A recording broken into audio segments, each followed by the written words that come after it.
Olá, boa Boa noite. noite, gente. Vamos ver se vai rolar. Instagram com algumas dificuldades aí hoje. A gente tem a live marcada com o senhor do I.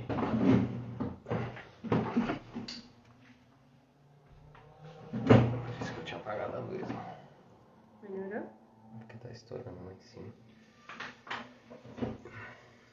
Melhorou, Ah, começou aqui também. temos uma pessoa, vamos convidar ele aqui.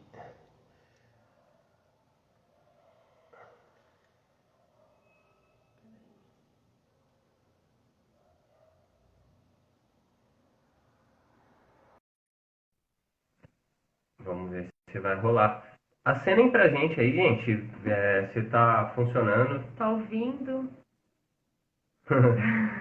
Damos graça aí pra Adri. Eita, já chegou então. Falo que o TP chegou bem lá. Vocês estão ouvindo? Vocês conseguem ouvir a gente? Ah, peraí.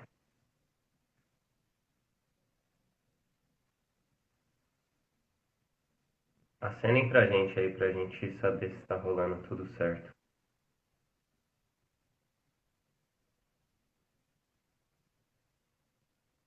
Áudio está bom.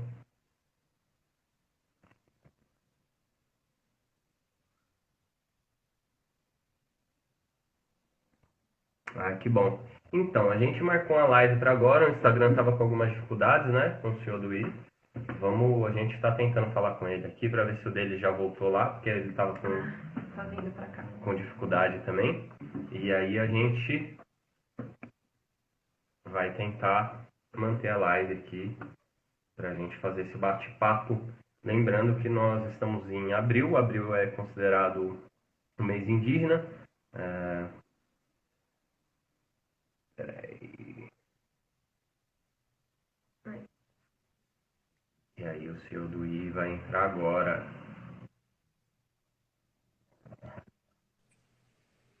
Olá! Olá, boa noite, né? Nossa, que Boa Boa noite. noite. Agora funcionou, hein? sem emoção não tem graça, né? Tinha que ser emocionante. Nossa, a gente tá suando aqui. Tinha que ser emocionante. E Ai, aí, seja bem-vindo então. Que bom que deu certo. é, o que for para dar certo não tem nada que impeça, né? Os É ancestrais verdade. estão aí nos guiando. Ah, olha que o Instagram caiu. O Instagram caiu, a nossa própria plataforma que íamos fazer a live caiu. Aqui estamos para que possamos dar prosseguimento, né? Nada é por acaso. É exatamente isso. Vamos só esperar para ver se a galera vai conseguir entrar, se o pessoal ainda está com Sim, dificuldade também. claro. E aí vamos batendo um papo, mano. Se você quiser ir se apresentando, falando um pouco mais de você, da sua trajetória. Uhum, tá. Quem está aqui, acho que a Raíssa acabou de entrar, o Thiago também, são pessoas conhecidas, né? E sejam bem-vindos todos que estão na live. E, primeiramente, eu quero muito agradecer a vocês dois, que a gente está se aproximando, estreitando esses laços, que é muito importante, porque a luta em prol da causa indígena ela é coletiva, né? Não é individual, não é cada um por si. E essa junção que faz com que essa luta faça sentido. Então, sou o Seu Rui, que seria meu nome indígena, e João Paulino, meu nome indígena. Mas, aos poucos, esse João Paulino tá me soando agora um pouco mais estranho, né? Porque é um nome não indígena e tal, e agora que eu tô com essa retomada, e o meu nome indígena mesmo faz total sentido e faz jus ao meu processo de descolonização e o processo também de me reconectar com os meus ancestrais, né? E também sou empreendedor, trabalho como designer de moda, apesar de ter formação na outra área, que seria administração de empresas e media e gerenciamento de projetos. Eu trabalho na moda hoje, sou estudante de modelagem de vestuário, foi a base que me trouxe aqui nessa área. Eu estou há um ano trabalhando como empreendedor, diretor criativo dentro da Piratapuia. Tenho uma coleção lançada, que seria a coleção da Bucuri, que ela tem um grande significado para o Alto Rio Negro. Antes da pré-colonização, como eu disse, né, O Dabukuri uma cerimônia milenar, inclusive ela é reconhecida como uma das coisas mais importantes conforme a Unesco, né? Um bem imaterial que está aí precisa ser reconhecida e ser comentada, né? Não basta ser reconhecida, ela precisa para pessoas e para o outro restante do Pindorama. Total. E se você quiser falar um pouco da etnia, da sua etnia, da trajetória do seu povo, assim, para a gente começar a entrar dentro do primeiro tema, né, que é povos indígenas do Brasil, lutas, Aham. conquistas e futuro, né? A perspectiva que a gente tem aí. Sim, sim. Sou do povo Piratapuia. Nós falamos o tronco linguístico tucano, no caso, que seria o tronco linguístico tucano, que é predominante no Alto Rio Negro.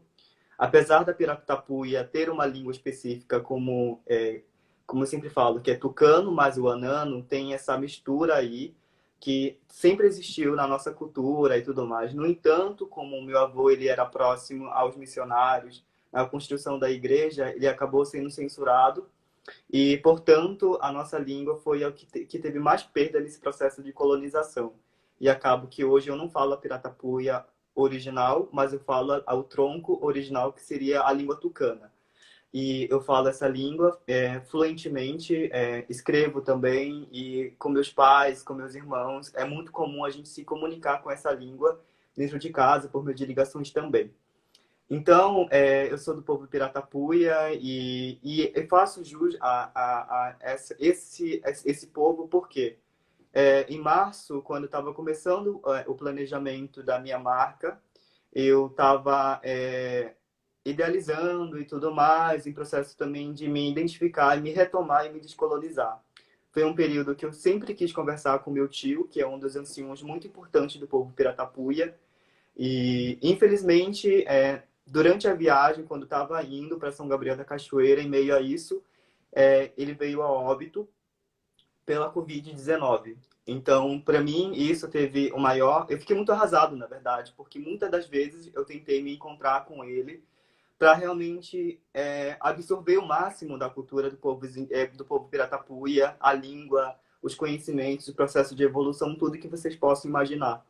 No entanto, essa doença acabou tirando esse livro ambulante, biblioteca ambulante do nosso povo, que era uma das grandes referências, hoje não faz mais parte. E sem falar que o povo Piratapuia também hoje corre o risco também de extinção, né, de sumir do povo, mais de 300 povos indígenas. Somos bem poucos hoje. E a partir dessa perda, a partir dessa reflexão que eu decidi, olha, a minha marca irá carregar o nome Piratapuia. É uma responsabilidade muito grande, sim.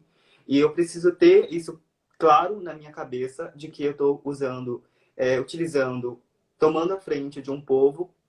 E o que me deixa muito feliz é que esse processo de eu ter abraçado o nome da marca do meu povo, e somos a maioria também dentro da região do Alto Rio Negro, da minha família, diretamente falando, foi totalmente apoiado, sabe? Não só pelo meu povo, mas também por maioria dos povos que estão no Alto Rio Negro.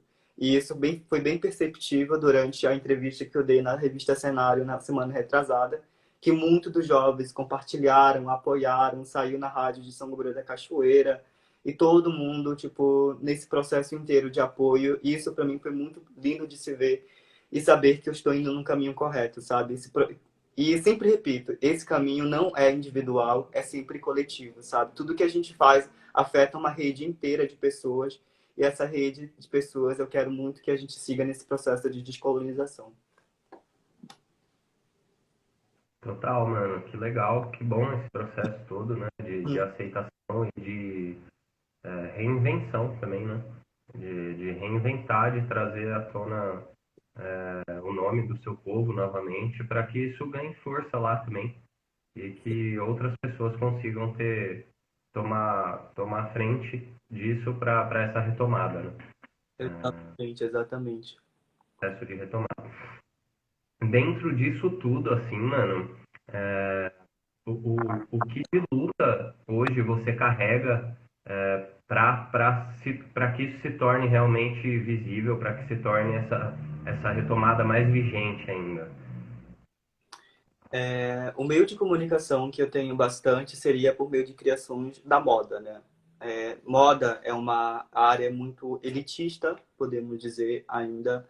Para você trabalhar nessa área, você precisa ter uma renda muito alta, especialmente quando você quer adentrar na academia. Isso precisa estar bem claro, porque eu, João, venho de uma família muito simples e humilde. Eu não tenho condição de pagar uma faculdade de R$ 3.000 de moda. Então, criar-se oportunidade por meio, focando no processo de descolonização, acho que foi muito importante para eu abraçar a luta, sabe? E no meio, por exemplo, da aquisição das peças, são escritas cartas, histórias sobre o que aquela peça significa, do que a pessoa está vestindo, o que a pessoa precisa conhecer. E esse processo chega por meio do conteúdo que eu crio e o meio de comunicação. Porque quando a gente fala da questão indígena, é muito difícil você encontrar, por exemplo, numa biblioteca da vida, um dia a dia que você encontrar. Dificilmente você vai encontrar um livro que fale de forma confiável sobre os povos indígenas, entende? Eu acho que muitas das vezes essa questão da oralidade, pessoa por pessoa, é muito mais válida hoje em dia durante o processo de luta e descolonização também, porque é claro, né? Hoje em dia, antes era mais oral, foi uma das ferramentas de pessoa para pessoa e um dos meios que foram censurados de primeira pelos missionários para que justamente nada de conhecimento indígena pudesse ser prosseguido. Hoje em dia, a gente criou novas ferramentas de comunicação. Hoje estamos aqui nessa live usando o Instagram para isso. Hoje eu trabalhando com a moda por meio disso, escrevendo cartas para os meus clientes. Então isso é um processo de luta que eu aderi, sabe, para alcançar mais pessoas, independentemente se seja indígena e também não indígenas. Ontem a gente conversando, né? A gente fez um bate-papo ontem, eu, a Andressa e o seu Duí, e eu fiz uma provocação para o seu Duí, e eu queria fazer novamente, de como a moda sendo um meio de padronização até elitista, né, no mundo, de como você consegue enxergar isso dentro do seu processo de transformação, desse processo de transformação de tudo que você vem lutando aí. Então, exatamente. Essa questão da moda, né? Quando a gente fala de moda, a única coisa que vem na nossa cabeça é o lado muito glamourizado, o lado de peças extravagantes, sempre pensar para o lado conceitual e não para comercial, né? Tipo, aquelas que a gente vê na internet por aí. E é claro que é um resultado de uma parte da moda, né? Só que a moda, no seu sentido original, ele não fala de roupas, literalmente. A moda, acima de tudo, ele é comportamento, estudo de comportamento de pessoas dentro de uma época, dentro de um período que estão passando. Então, isso é muito importante a gente ressaltar, voltar à origem e ressignificar ele. A moda, ele não é essa forma da gente pensar que vai padronizar tudo. É claro que tem essa consequência, né? Tem gente que realmente é muito radical, tem gente que leva para esse lado muito mais capitalismo selvagem, podemos dizer. Isso acontece bastante. No entanto, a moda ela é uma forma de comunicação de comportamentos dentro de um período. E como eu levo isso como indígena do povo Ibiratapuia, do Alto Rio Negro, a expressar por meio de moda as criações, por meio das criações. É uma forma de eu levar o comportamento, uma vivência dentro de um período que eu estudei para a sociedade atual. Isso por que eu digo isso?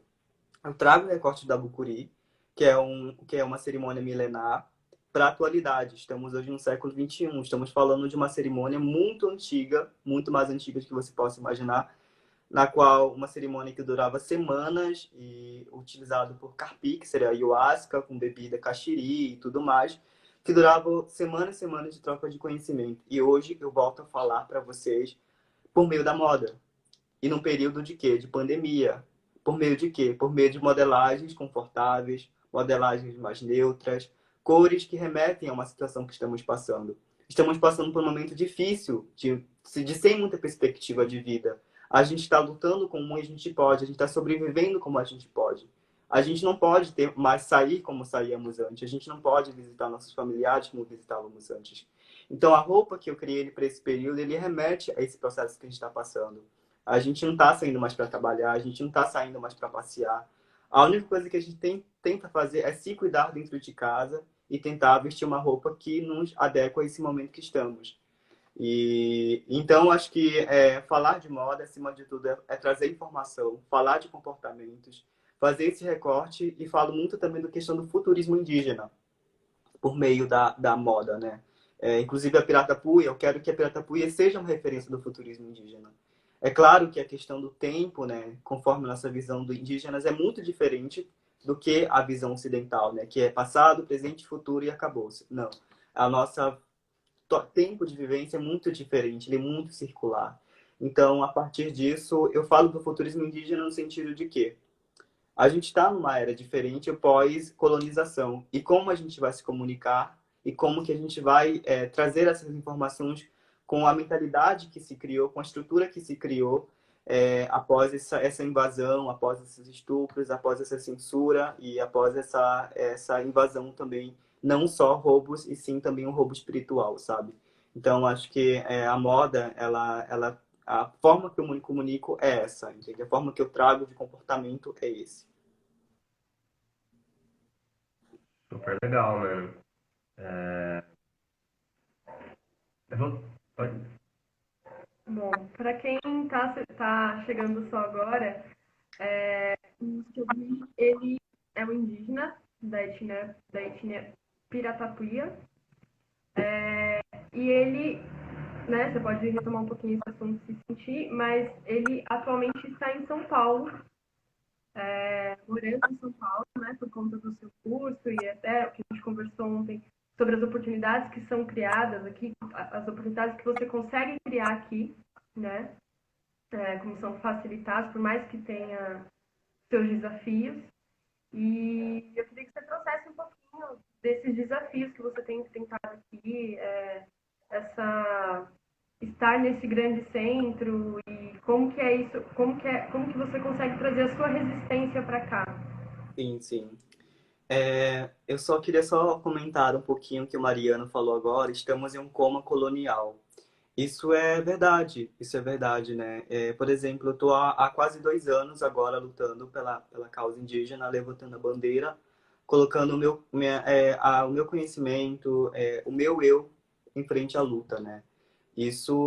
Eu comecei com 23 anos, desde que eu nasci até os meus 22 anos, eu não tinha ciência da minha responsabilidade, da minha identidade para com a sociedade. Ou seja, eu estava em coma colonial também, negando minha identidade, passando por esse processo de retomada. Muitos pensam que a gente nasceu preparado, sabe? Muito pelo contrário, o colonizador ele não quer que a gente tenha essa noção desde que a gente nasceu. E São Paulo foi uma das cidades que me recebeu, uma família que me acolheu aqui em São Paulo, que me possibilitou que eu pudesse sonhar e retomar um sonho que eu tinha desde os meus 11 anos. Para quem não sabe, eu sou neto de alfaiates, tios e tias, tio alfaiate, tia costureira, e são pessoas que me inspiraram muito nesse processo de eu trabalhar com a moda. E o meu tio, ele já veio a óbito em 2017. Ele morreu de câncer de próstata, infelizmente. E ele tem um grande legado quanto a essa questão de alfaiate, né, alfaiataria. E eu trago muito também esse DNA nas minhas criações de alfaiataria. Por que isso? Porque a alfaiataria, querendo ou não, é uma arte que está sumindo, não só apenas no sentido da minha visão como experiência indígena do Alto Rio Negro, mas na visão geral, do mundo inteiro, a arte de alfaiataria está sumindo. Porque a gente entrou num processo de industrialização que as pessoas não estão mais preocupadas com a qualidade, não estão mais preocupados com a durabilidade, estão preocupados em vender e consumir mais o máximo que o meio ambiente possa dar. E sendo que esses recursos ambientais nem sempre podem ser repostas, né? Aí nesse pensamento que eu trago bastante, das peças que eu crio hoje, né? O São Paulo, ele me propôs essa possibilidade de sonho. A gente tem, de uma certa forma, a acessibilidade a tecidos, a questão da facilidade de distribuição, sendo que no Amazonas a gente não tem muito isso ainda.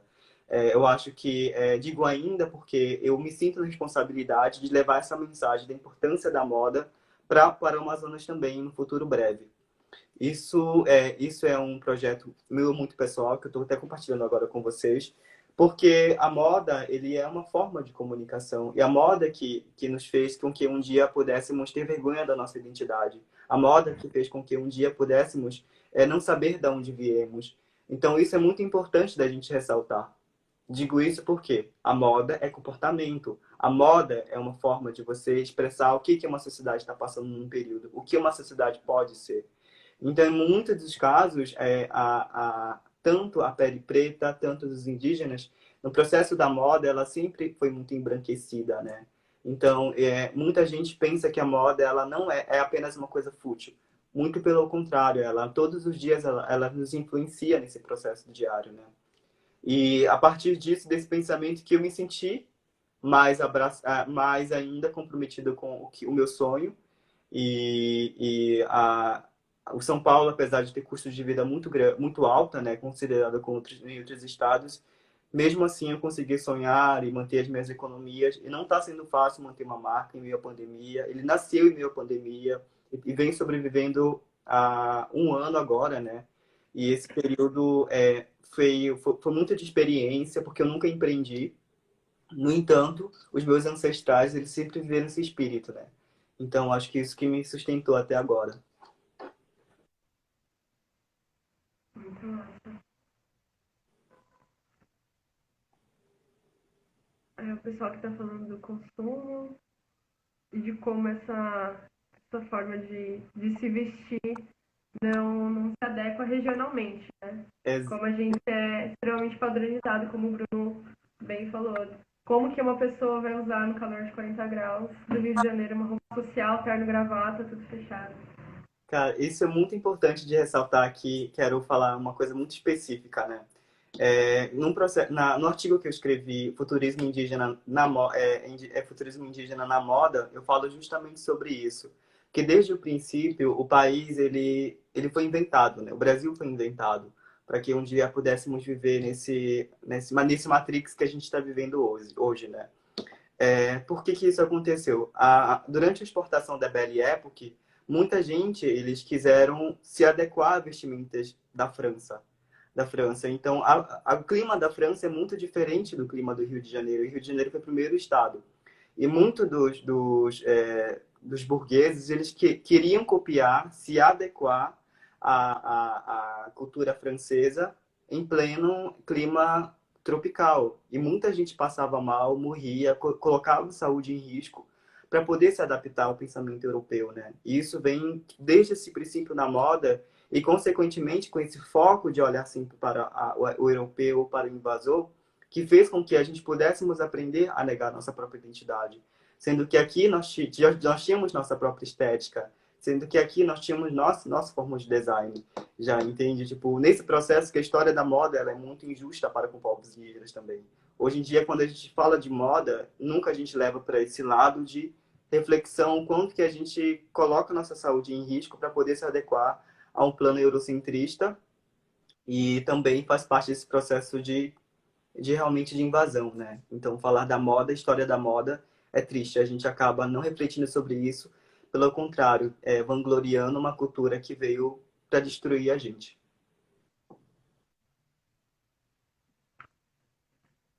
Legal, mano. Eu queria até abordar com você, para que fique claro para todo mundo que está assistindo, essa questão dos termos descolonizar e decolonizar. Se você quiser trazer isso um pouco também, que aí acho que vai dar mais sentido até nas nossas falas aqui.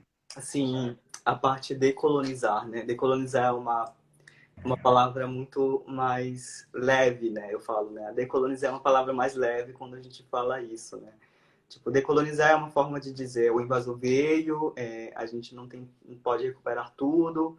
e a gente vai continuar com o que restou, a gente não pode mudar o passado e tudo mais, a gente vai seguir em frente. A descolonização, ele tem um sentido mais um pouco, entre aspas, radical, no sentido de que a gente vai sim permanecer aqui, falar da nossa cultura, resistir dentre meios urbanos aqui, falar da nossa cultura, da nossa cosmovisão, falar, embater com esse pensamento ocidental. Eu creio que o peso da palavra descolonização, ela é muito importante para a gente hoje falar de descolonização por enquanto, particularmente para mim também. Mas tem pessoas que discordam, concordam, isso para mim não faz muito sentido. O importante é praticar, sabe? Praticar a luta, lembrar que o colono ele veio para realmente nos apagar, para roubar, para destruir. Então, a gente até parece que está falando de Bíblia, né? Então, para roubar e matar, para destruir. Então, tipo, algo do tipo, sabe? No sentido da palavra, eu uso muito a palavra colonizar, mas no sentido de dar o peso mesmo na luta, sabe? Porque, querendo ou não, agora que a gente começou a aparecer mais, né? Tipo, falar mais, expressar por nós mesmos. Até ontem, muita gente, eles falavam por nós. A gente veio representar os indígenas e tal, porque eu sei falar fluentemente X, eu estou fazendo isso aqui por eles. Mas em nenhum momento nós fomos os protagonistas, entende? E muitas das vezes, até um passado breve, nós fomos objeto de pesquisa ao invés de ser os próprios pesquisadores. Eu acho que esse processo de descolonização, eu uso o termo descolonização para justamente trazer esse peso. Mas nada impede que as pessoas usem também a parte de colonizar ou descolonizar. Para mim, assim, importante mesmo é a essência da prática, sabe? Da prática do dia a dia, em como que a gente está fazendo com que esse processo valha mesmo a pena.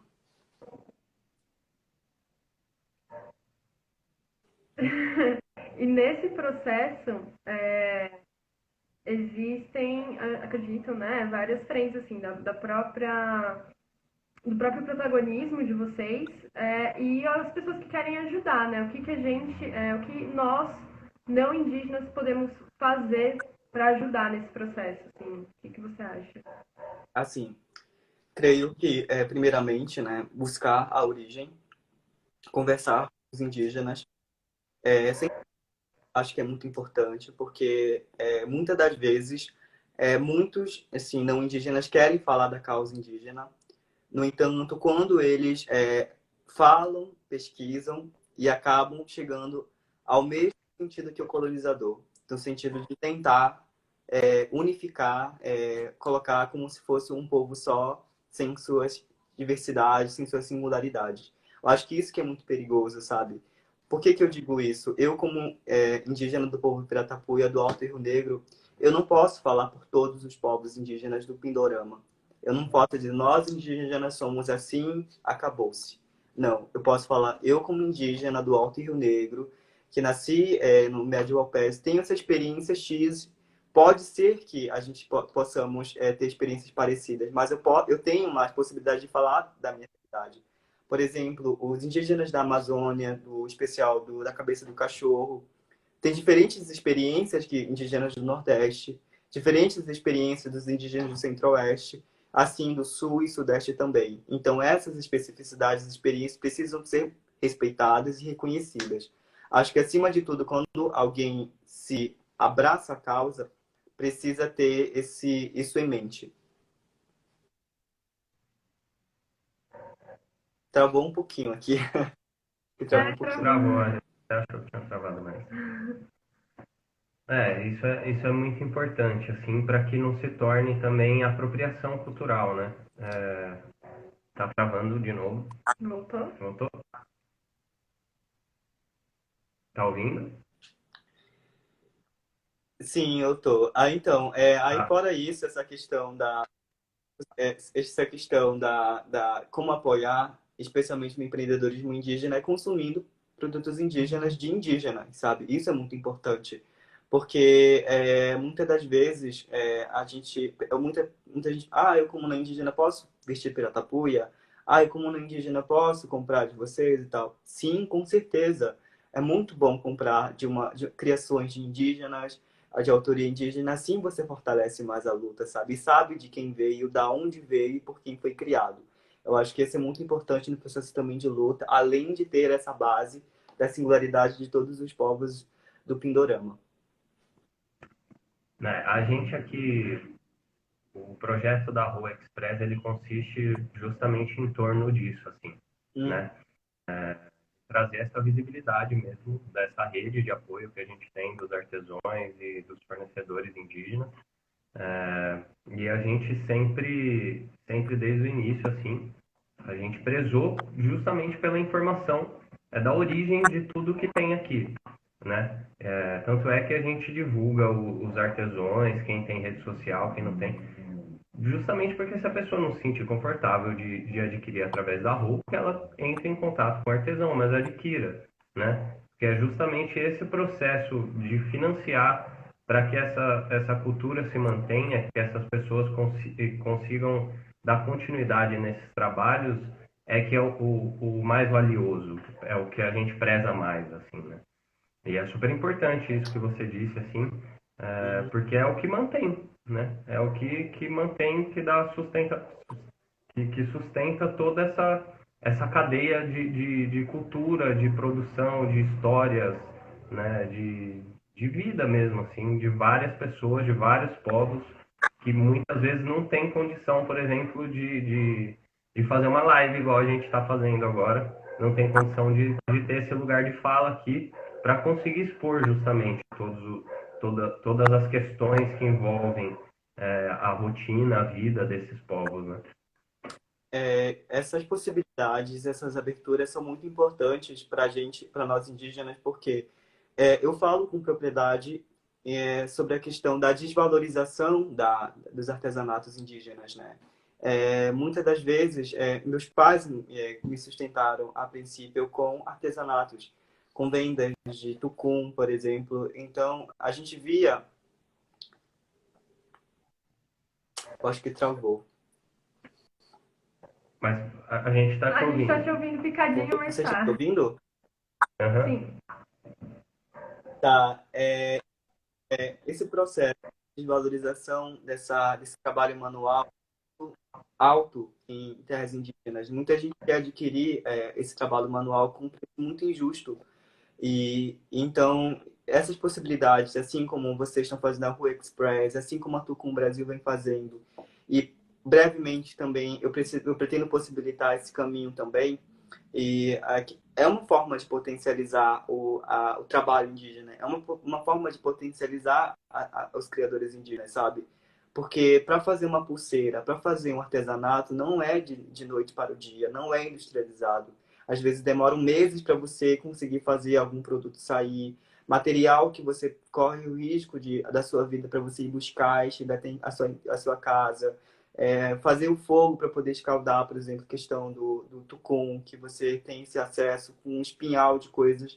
Então, são situações que muitos indígenas se esforçam muito para trabalhar nessa área, para alguém chegar e desvalorizar esses produtos que são, além desse trabalho físico, tem um conhecimento muito ancestral, né? Tem esse conhecimento espiritual muito grande.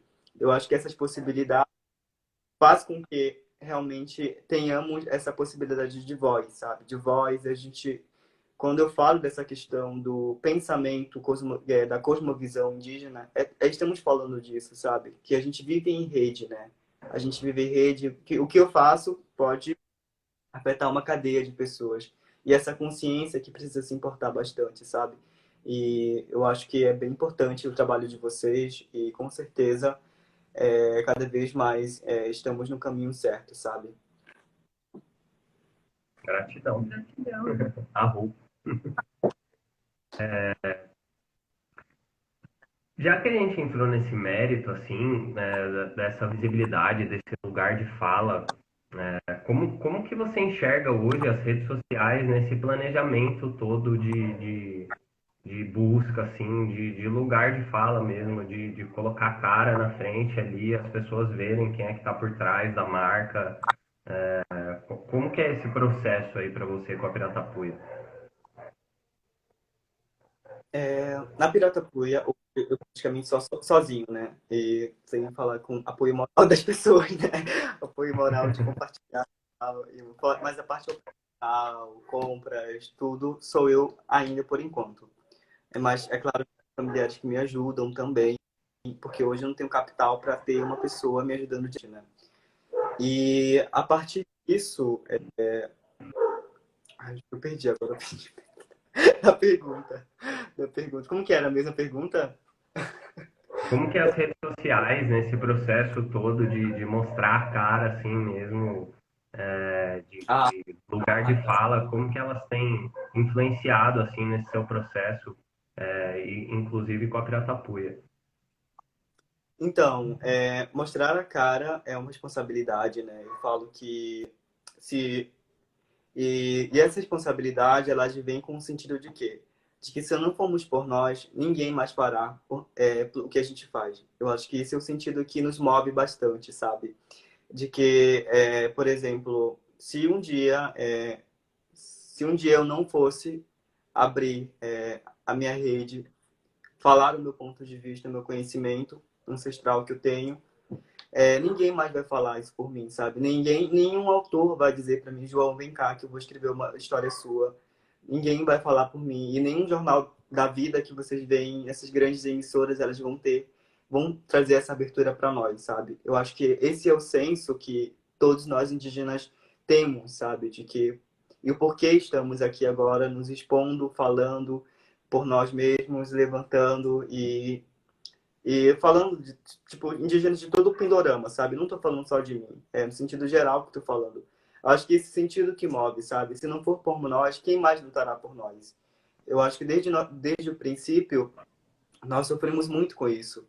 E continuamos sofrendo com essa censura, com essa desinformação.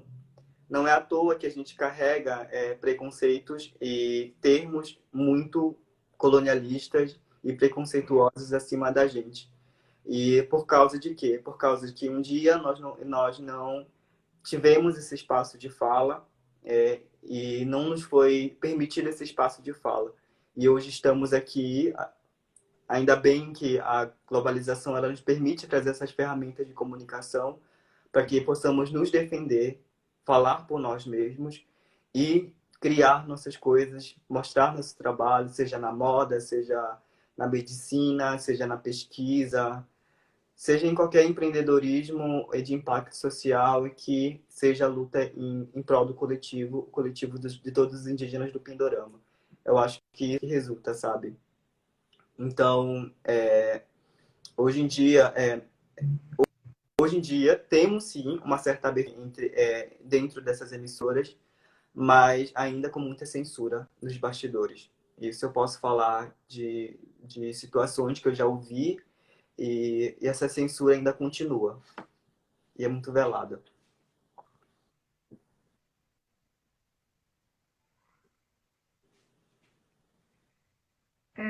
Ontem, a gente, quem não sabe, a gente bateu um papo para uma prévia, né, para a gente se conhecer.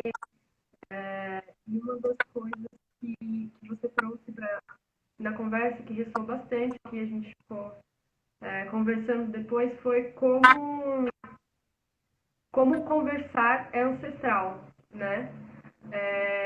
E eu, assim, tenho por mim, as pessoas que estão aí assistindo podem dizer o contrário, mas que essa troca é muito enriquecedora, né? O que a gente tem acompanhado nas outras lives que a gente faz também, é muito enriquecedor ter esse diálogo e, e trazer esse papel de tentar trazer esse papel de protagonismo de vocês, assim, porque o que a gente ouve e que a gente ouviu a vida inteira são as histórias de vocês contadas por outro viés, assim. E esse fato do conversar que você trouxe ontem, né, e ficou ressoando muito aqui, que ele é muito ancestral e que a gente perdeu isso ao longo do tempo, até das cerimônias que você falou que a sua etnia faz e que foi perdida e tudo mais.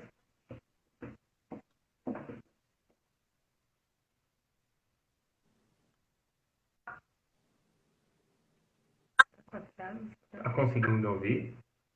Ah, tá travando um pouquinho.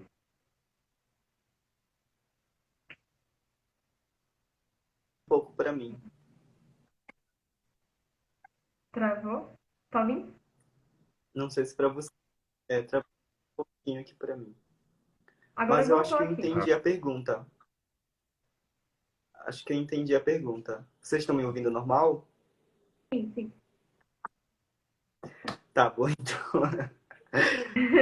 Eu acho que eu entendi o que você quis dizer. Eu saí meio cortadinho, mas eu entendi. Então, esse lado de diálogo, né?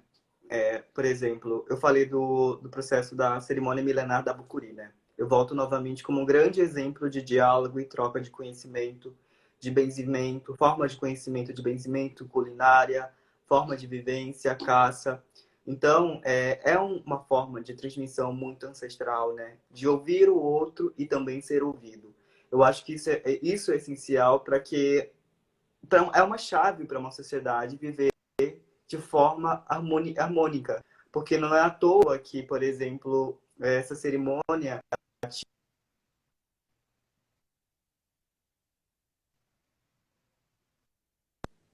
dentro dessa cerimônia. Vocês estão me ouvindo normal? Agora sim. Agora sim. Vocês estão me ouvindo? Travou aqui para mim. Tá dando uma travadinha de leve, assim, mas dá pra escutar. Beleza.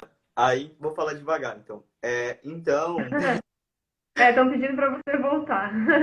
então, volto ainda novamente para a questão da cerimônia do Dabukuri, que é uma cerimônia milenar, na qual ela tinha troca de conhecimento, benzimento, culinária, forma de fazer artesanatos, formas de cuidado do meio ambiente e tudo que vocês possam imaginar.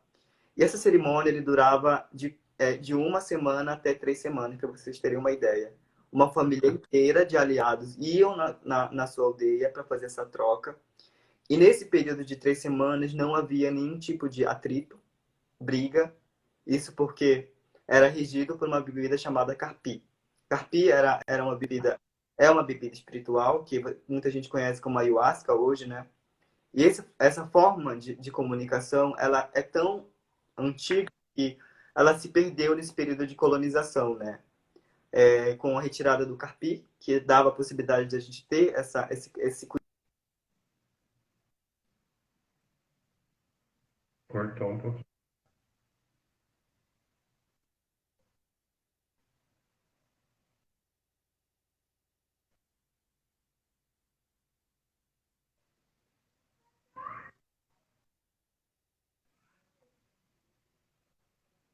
travou aqui para mim de novo.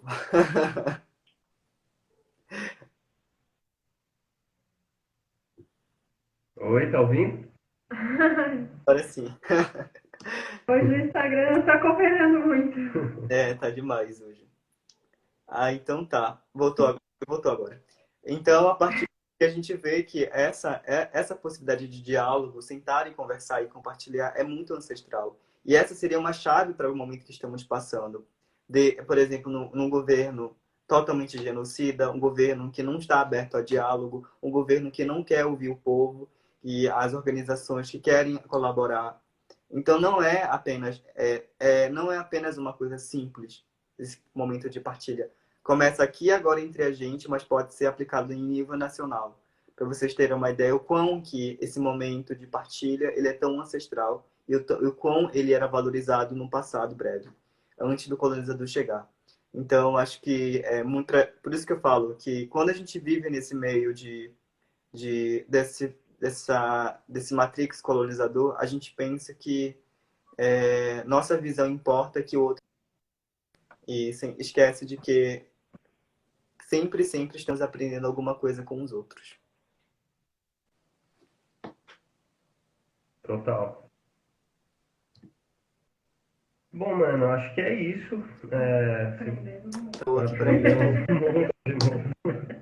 Se você tiver mais alguma consideração, quiser falar, esse momento eu acho que livre aí para você expressar da forma como você sentir mesmo. Eu acho que voltou agora. Nossa, tá bem complicado. Mas em outro momento a gente conversa direito, sei lá, no momento que estiver mais estabilizado. Pelo que tá saindo, pelo menos saiu uma coisa bem legal, porque tava bem difícil, né? Então, é isso, né? Falar dessa questão das conquistas do passado, do presente e do futuro. Lembrar que essa é uma visão muito ocidental, é claro, porque tudo que a gente está fazendo nesse exato momento está ecoando em vários lugares ao mesmo tempo. Tudo é em paralelo. Eu acho que esse pensamento ancestral que hoje em dia ela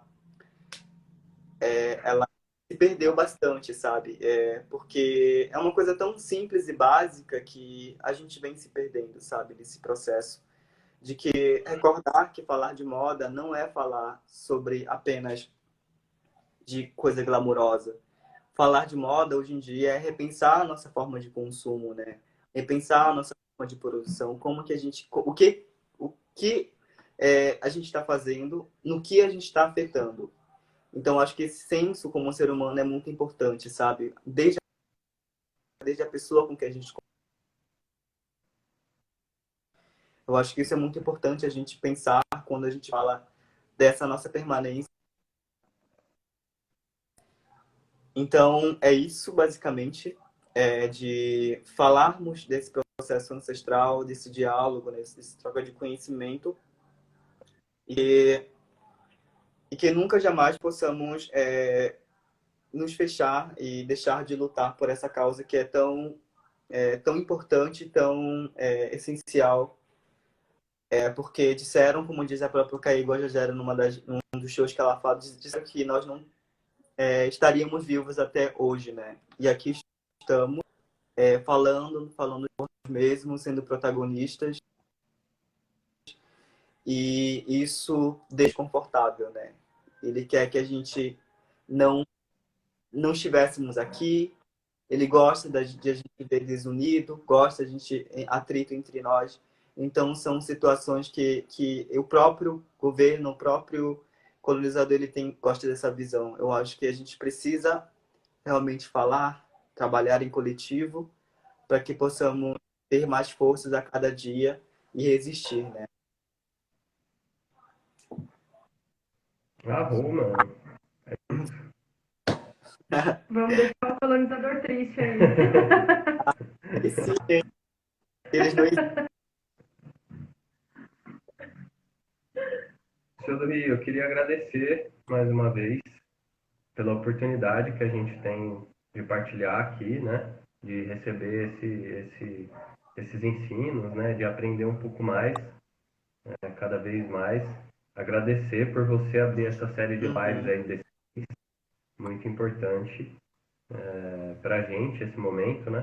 De conseguir abrir esse espaço realmente para que outras pessoas tenham Travou voz aqui de novo. para se expressar e falarem Tá em bem difícil. realidade dos momentos. Acho que deu uma travadinha aí, hein?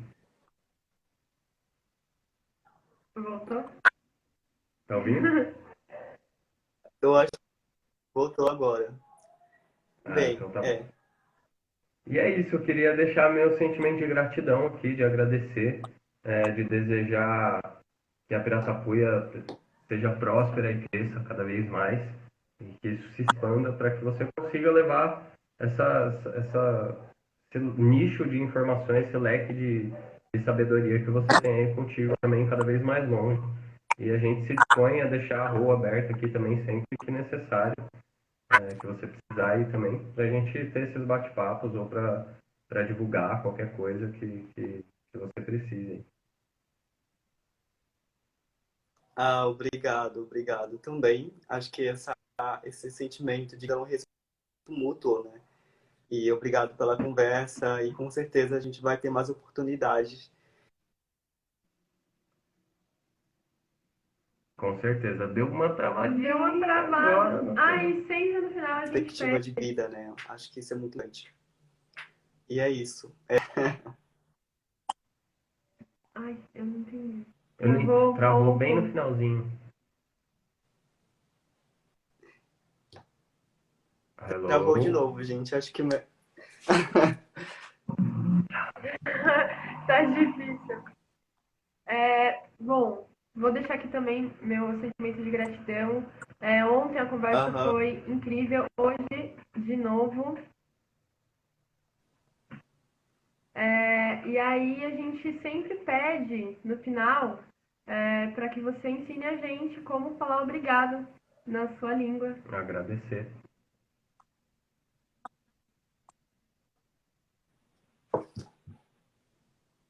Tá bom. Obrigadão, viu? Obrigadão mesmo. Travou um pouquinho aqui, mas, tipo, nossa, o sentimento é muito grande entre nós e que possamos continuar nessa luta. Tanto a Rô, tanto a Piratapuia, resistindo, para que possamos levar essa mensagem muito importante, né? Que se tornou importante agora com tudo que a gente está passando. Então é isso, pessoal. Beijão. Acho que tá bem. Então é isso. A Andressa, a gente sempre faz esse momento final assim para que você ensine a gente como que se agradece na sua língua. Ixi, Não tá dando certo.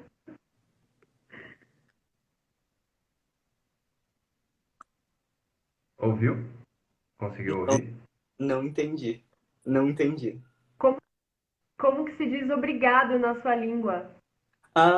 Ayun Arcaverena. Ayun. Ayun. Ayun seria obrigado, Arcaverena parentes. Ayun Arcaverena. Arcaverena. Isso.